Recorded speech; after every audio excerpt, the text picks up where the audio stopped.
আজ পশ্চিমবঙ্গ দিবস। হ্যাঁ, 20শে জুন নবনির্বাচিত পশ্চিমবঙ্গ সরকার পশ্চিমবঙ্গ দিবস হিসেবে উদযাপন করছে। সমগ্র পশ্চিমবঙ্গবাসী এই দিনটিতে নিজেদের প্রতিষ্ঠা দিবস হিসেবে উদযাপন করছে। যদিও পূর্ববর্তী সরকার পশ্চিমবঙ্গ দিবস 15ই এপ্রিল উদযাপন করত, কিন্তু নবনিযুক্ত সরকারের তরফ থেকে দিনটা চেঞ্জ করে আজ 20শে জুন এটাকে উদযাপন করা হচ্ছে। আমরা এখানে আজকে আমাদের এই রাজ্য অর্থাৎ এই পশ্চিমবঙ্গের 10টি অজানা তথ্য নিয়ে আলোচনা করব। থাম্বনেলটা দেখে নিশ্চয়ই বুঝতে পারছো।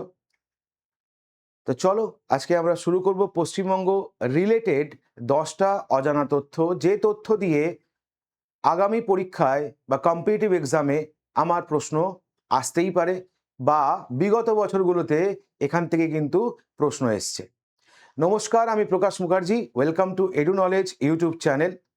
কেমন লাগছে আমাদের এই চ্যানেল, কেমন লাগছে আমাদের ক্লাস? রেগুলার বেসিস এখানে যে ক্লাসগুলো হচ্ছে, আশা করি তোমরা প্রত্যেকে ক্লাস করছো।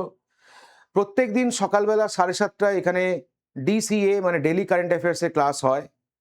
আশা করি ক্লাসগুলো থেকে তোমরা বেনিফিট পাচ্ছ, আগেও পেয়েছো, ভবিষ্যতেও পাবে। তোমাদের এই বিপুল পরিমাণে সাপোর্ট যা আমাদের চ্যানেলে প্রতিফলিত হচ্ছে প্রতিদিন প্রতিনিয়ত, তা দেখে আমরা প্রতিটা শিক্ষক শিক্ষিকা যারা আছি আমরা এখানে প্রত্যেকে অভিভূত। এইভাবেই এডু নলেজ চ্যানেলের পাশে থেকো এবং আগামীতে এই চ্যানেলটিকে আরও বৃহত্তর পরিসরে ছড়িয়ে দিতে অবশ্যই সাহায্য করো। চলো তাহলে শুরু করব আজকের আমাদের ভিডিও, কিন্তু তার আগে একটু আরেকবার বলে নেওয়া যায়, এডু নলেজ মেগা ইনঅগ্রাল অফার এখনো পর্যন্ত লাইভ রয়েছে। বিভিন্ন ব্যাচে বিপুল পরিমাণে বলতে পারো কিন্তু ছাড় দেওয়া হচ্ছে, কিন্তু এই ছাড় কতদিন পর্যন্ত দেওয়া হবে এটা কিন্তু ক্লিয়ার নয়। হয়তো এটা একটা লিমিটেড টাইম পিরিয়ড, এটা একটা অফার চলছে, যেখানে আমরা কমিটমেন্ট করেছিলাম যে WBCS মেন্স পরীক্ষার্থী যারা, তাদেরকে আমরা ফ্রিতে বলতে পারো কিনা মেন্সের ক্লাস প্রোভাইড করব। অলরেডি আমাদের ব্যাচ লাইভ হয়ে গেছে অ্যাপে। যারা এখনও অ্যাপ ইনস্টল করনি, গুগল প্লে স্টোরে যাও, এডু নলেজ ইনস্টল করো, অ্যাপটাকে ইনস্টল করো এবং WBCS মেন্স ব্যাচে রেজিস্টার করো। যারা একেবারে নতুন থেকে করতে চাইছো, মানে WBCS এর ফাউন্ডেশন ব্যাচ চাইছো, তাদের জন্য 2025-এর WBCS এর ফাউন্ডেশন ব্যাচ অলরেডি লাইভ। এখন অফার প্রাইস চলছে 2199 টাকা। যারা পিএসসি মিসলেনিয়াস ব্যাচ খুঁজছো প্রিলিমস ওরিয়েন্টেড, এই মুহূর্তে ব্যাচ লাইভ রয়েছে, অফার প্রাইস 999 টাকা। আর যারা গ্রাম পঞ্চায়েতের ব্যাচ খুঁজছো তাদের জন্য ব্যাচ অলরেডি লাইভ, এখন প্রাইস 699 টাকা। যারা ওভারঅল সবকটা ব্যাচ একসাথে চাইছো তাদের জন্য বলবো মিশন বেঙ্গল মহাপ্যাক এই মুহূর্তে অফার প্রাইসে চলছে 2999 টাকা। 12 মাস থেকে ভ্যালিডিটি বাড়িয়ে 18 মাস করে দেওয়া হয়েছে। তাই আগামী 18 মাসের মধ্যে এডু নলেজ যে পরীক্ষার জন্য যা যা ব্যাচ নিয়ে আসবে, এই একটা মহাপ্যাকে কিন্তু তোমরা সবকটাই অ্যাভেল করতে পারবে। আলাদা করে কোনো তোমাকে পয়সা দিতে হবে না। তুমি ইন্ডিভিজুয়াল ব্যাচ চাইলে ইন্ডিভিজুয়াল ব্যাচ, তুমি যদি বলো না ওভারঅল এমন একটা প্যাক যে প্যাকটায় আমি সব পরীক্ষার বা এডু নলেজ যা যা ব্যাচ আনবে, সেটা স্কুল সার্ভিস কমিশনের পরীক্ষাই হোক, টেট হোক, যাই পরীক্ষাই হোক না কেন, তার ব্যাচ যখনই এডু নলেজ নিয়ে আসবে আমি যাতে অ্যাক্সেস করতে পারি, তাদের জন্য হচ্ছে কিন্তু এই বেঙ্গল মহাপ্যাক। তাই দেরি না করে যদি মনে হয় মহাপ্যাক নেবে, নিয়ে নাও। এই মুহূর্তে অফার চলছে, বেশি দিন হয়তো অফার থাকবে না। যারা ডিরেক্টলি কথা বলতে চাইছো যে কোনো ধরনের সমস্যার জন্য, তারা এই হেল্পলাইন নাম্বারে ফোন করে তুমি তোমার ডাউট বা তোমার যা প্রশ্ন তুমি করতে পারো। আমাদের প্লে স্টোরে যাও, সেখানে এডু নলেজ অ্যাপ ডাউনলোড করো, করে এনরোল করো, রেজিস্টার করো।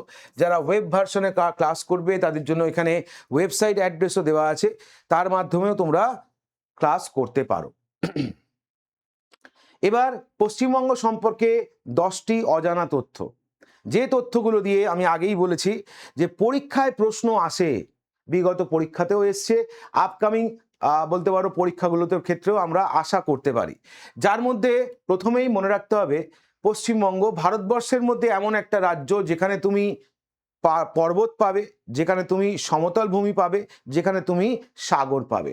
এই রকম মিশ্রণ নেই সারা ভারতবর্ষে, এই রকম কোনো রাজ্য তুমি কিন্তু দেখতে পাবে না যেখানে উত্তরে হিমালয় পর্বতমালা রয়েছে, সমতল ভূমি ও মালভূমি এবং দক্ষিণে বঙ্গোপসাগর।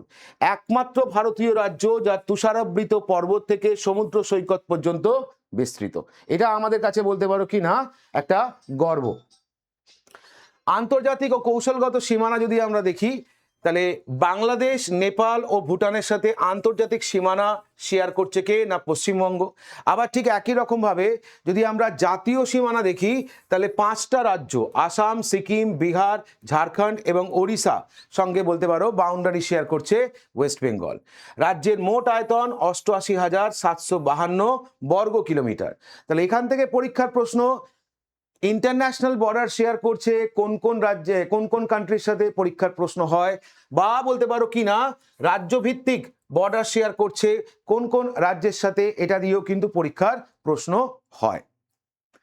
চলে আসবো এবার একটু ইতিহাসটা ঘাঁটবো, যেখানে যদি আমরা দেখি জব চার্নক কর্তৃক 57টি গ্রামে বাণিজ্য কেন্দ্র স্থাপন, সালটা কত ছিল 1690। কলকাতাকে ব্রিটিশ ভারতের রাজধানী ঘোষণা করা হয় কত 1772 সালে।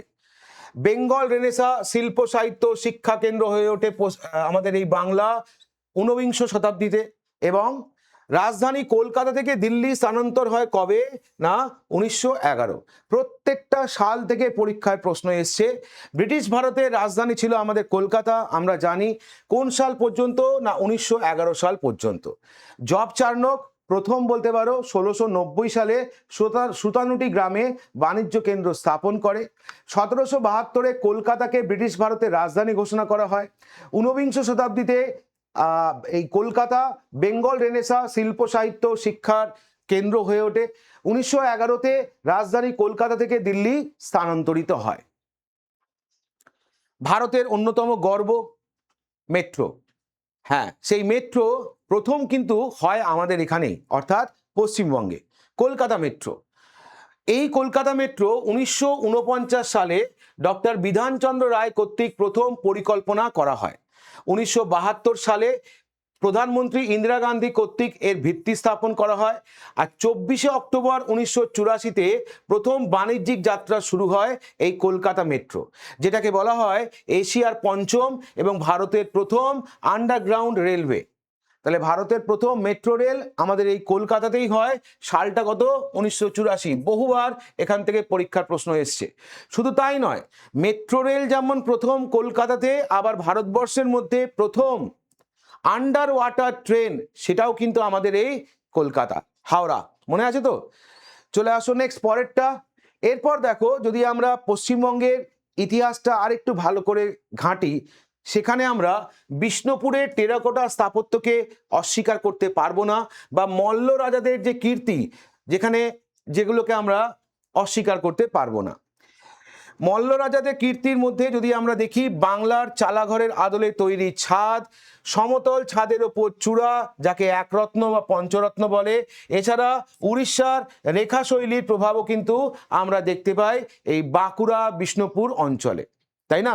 বাঁকুড়া বিষ্ণুপুর অঞ্চলে রামায়ণ ও মহাভারতের পৌরাণিক কাহিনী নির্ভর পোড়ামাটির ফলক কিনা আমরা দেখতে পাই হচ্ছে এখানে।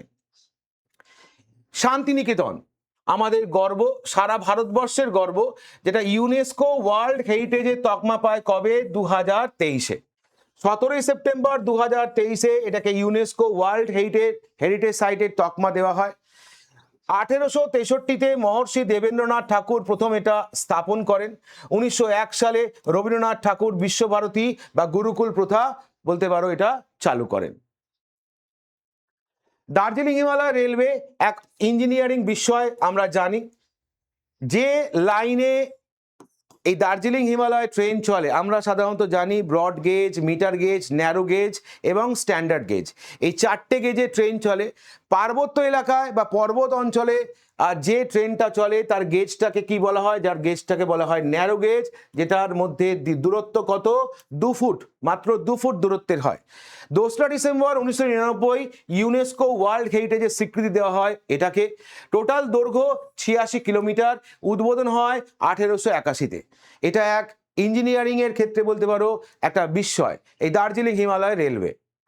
সুন্দরবন বিশ্বের বৃহত্তম ম্যানগ্রোভ অরণ্য বলে পরিচিত আমরা জানি, যার মোট আয়তন 10,277 বর্গ কিলোমিটার, যা ভারতের মধ্যে রয়েছে 4,260 বর্গ কিলোমিটার, বাকিটা পড়ছে বাংলাদেশে।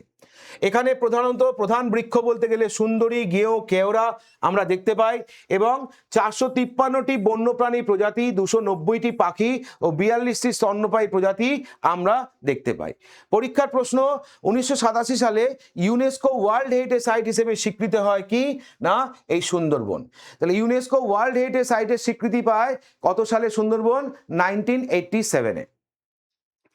রয়্যাল বেঙ্গল টাইগার পশ্চিমবঙ্গের আরেকটা পরিচয় এই রয়্যাল বেঙ্গল টাইগারকে নিয়ে। এর নামকরণটা যদি আমরা বলি কিভাবে এসছে, তাহলে বাংলা অঞ্চল এবং বঙ্গোপসাগরের বদ্বীপ থেকে এই রাজকীয় প্রাণীর নামকরণ করা হয়েছে। ম্যানগ্রোভের লবণাক্ত জল এবং কাদার মধ্যে বেঁচে থাকার অনন্য ক্ষমতা রয়েছে এই প্রাণীটির।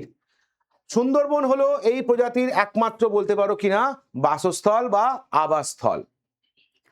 গঙ্গাসাগর মেলা ইন্ডিয়ার মধ্যে এটাকে কিনা সেকেন্ড লার্জেস্ট ফেয়ারের তকমা দেওয়া হয়।